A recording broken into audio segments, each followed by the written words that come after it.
बिस्मिल्लाहिर्रहमानिर्रहीम। अस्सलाम वालेकुम। MTH 301 assignment number 2 section incharge असमत बतूल। आज की वीडियो में इस सेक्शन की असाइनमेंट का सलूशन शेयर करूंगी। उसके अलावा किसी और सेक्शन के असाइनमेंट का सलूशन चाहिए तो आप व्हाट्सएप पेड बनवाना चाहते हैं तो व्हाट्सएप पे कांटेक्ट कर सकते हैं। बाकी सलूशन चाहिए तो आप मुझे व्हाट्सएप पे फाइल शेयर कर सकते हैं। ठीक है, मैं कोशिश करूँगी कि मैं सारे सेक्शन की असाइनमेंट बना दूँ। ठीक है, इस असाइनमेंट के 2 क्वेश्चन हैं, क्वेश्चन नंबर 1, क्वेश्चन नंबर 2। अगर आपने इस सब्जेक्ट की या मैथ की किसी सब्जेक्ट की क्लासेस लेनी है तभी आप टाइम से कांटेक्ट कर सकते हैं। अच्छा, इस क्वेश्चन में ये वाली साइड आपने इवेलुएट करनी थी। ठीक है, यानी कि फाइंड आउट करनी थी। तो इसमें आपने देखें कि क्या करना है। यहाँ पे डी थीटा यूज़ हो रहा है, पोलर कोऑर्डिनेट की बात हो रही है। तो इसमें आपको मैंने बताया था कि डी आर पहले करते हैं, डी थीटा बाद में करते हैं। ठीक है, तो पहले हम डी आर वाले पोर्शन को इंटीग्रेट करेंगे। तो आर स्क्वायर की इंटीग्रेशन क्या होती है?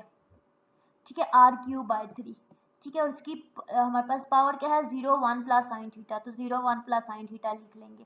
और जो बाकी टर्म बच गया ना यहाँ पे कॉस थीटा, ठीक है, और डी थीटा, इसको हम एज इट इज़ लिख देंगे क्योंकि हम थीटा के साथ डील नहीं कर रहे, हम अभी आर को इंटीग्रेट कर रहे हैं। तो हमारे पास क्या आ जाएगा आर क्यूब बाय 3।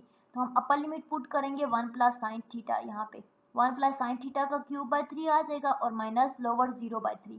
ठीक है, इस चीज़ में पुट करेंगे, बाकी इस टर्म को एज इट इज़ लिख देंगे। अब यहाँ पे हमारे पास ये जो चीज़ आ गई है ना, ये आ गया 1 प्लस साइन थीटा बाय 3 का क्यूब।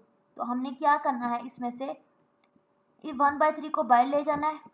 ठीक है, और अंदर क्या बच गया 1 प्लस साइन थीटा और cos theta D theta, cos theta 1 plus sine theta और डी थीटा। ठीक है, और ये क्यूब साथ ये रह गया। ठीक है, इक्वेशन 1 बन गया। अब हमने इसमें क्या पुट करना है, upper limit lower limit put कर लिया ना। अब हम इसको इंटीग्रेट करेंगे अगेन। तो इतने मुश्किल हो जाता है इसको सॉल्व आउट करना, तो हम लेट करते हैं कि ये चीज़ u के इक्वल है। ठीक है, तो फिर डी 1 प्लस साइन थीटा है ना, तो 1 का डेरिवेटिव 0 होगा और साइन का derivative cos theta D theta हो जाएगा। ठीक है, तो फिर डी का डेरिवेटिव क्या होगा डी यू, तो D you cos theta D theta क्या होगा। अब हम इन वैल्यू को बैलेंस करेंगे। ठीक है, इस इक्वेशन 1 के अंदर। तो यहाँ पे 1 प्लस साइन थीटा का क्यूब है ना, तो यहाँ पे इसकी जगह पे u है। ठीक है, तो u का क्यूब लिख लेंगे और डी यू किसके इक्वल है कॉस थीटा डी थीटा, तो यहाँ पे कॉस थीटा डी थीटा है, तो हमारे पास डी थीटा या डी यू आ जाएगा यहाँ पे। ठीक है, डी यू। ठीक है, यहाँ पे इसको करेक्ट कर लेना। u को हम इंटीग्रेट करेंगे, u 4/4 आ जाएगा और इसकी लिमिट π/0 आ जाएगी।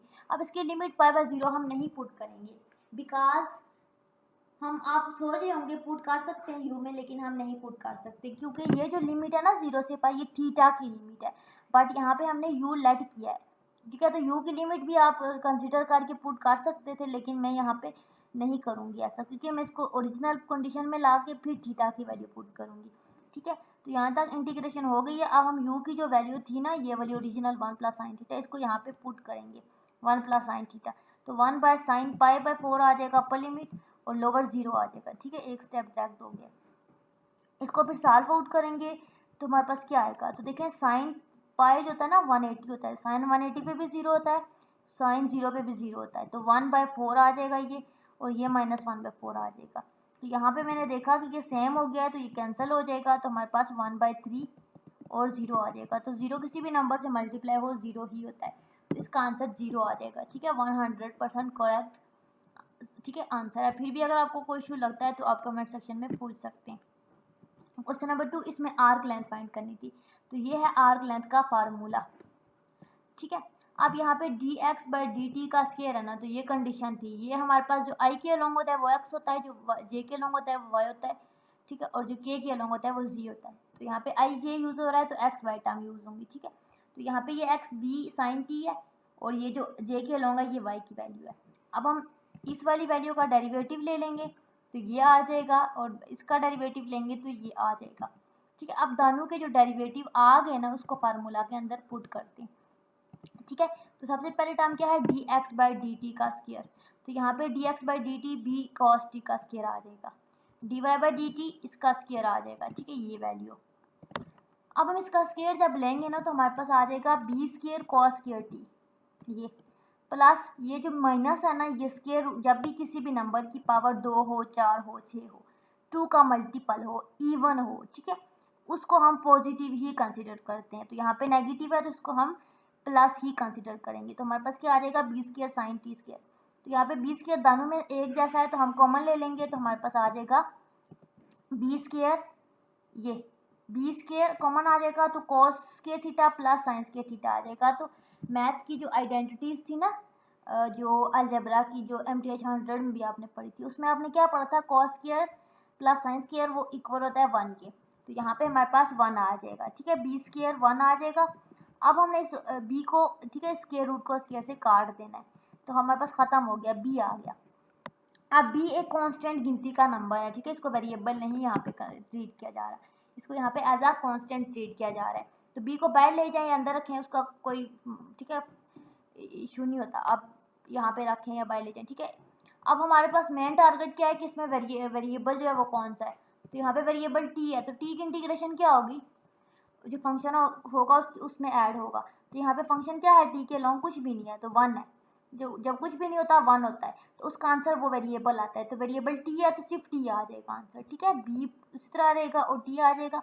अब पहले मिड 3 π/3 होगी और लोअर 0, तो बी में हम π/3 पुट करेंगे और बी में 0 पुट करेंगे, तो 0 ख़त्म हो जाएगा और बी π/3 इसका आंसर आ जाएगा, जो कि इसका 100% करेक्ट सोल्यूशन है, ठीक है। ये असाइनमेंट थी, इसके 2 क्वेश्चन थे, ठीक है। इसमें आपने इंटीग्रेशन ही करनी थी पहले में और दूसरे में आर्क लेंथ, ठीक है, फाइंड आउट करनी थी। आर्क लेंथ वाला इंपॉर्टेंट टॉपिक है, ये आपके पेपर में भी 5 नंबर का क्वेश्चन अक्सर आता रहता है, ठीक है। MTI 301 की फाइनल टर्म की तैयारी कैसे करें, तो मैंने प्रॉपर वीडियो बनाई हुई है, अगर वो आप कर लेते हो तो आपके ऑलमोस्ट 95% जो MCQs वाला पोर्शन है ना वो हो जाएगा। अगर आपके MCQs है ना जितने भी, ठीक है, उसमें से 1-2 को छोड़ के बाकी सारे हो जाएंगे। बाकी सब्जेक्ट की प्रिपरेशन कैसे करें उस पर भी मैंने वीडियोस बनाई हुई हैं, वो भी आप देख सकते हो, ठीक है। बाकी कोई भी इशू है पूछ सकते हो। बाकी चैनल को सब्सक्राइब करें, लाइक करें, शेयर करें, दुआ में याद रखें। अल्लाह हाफिज़।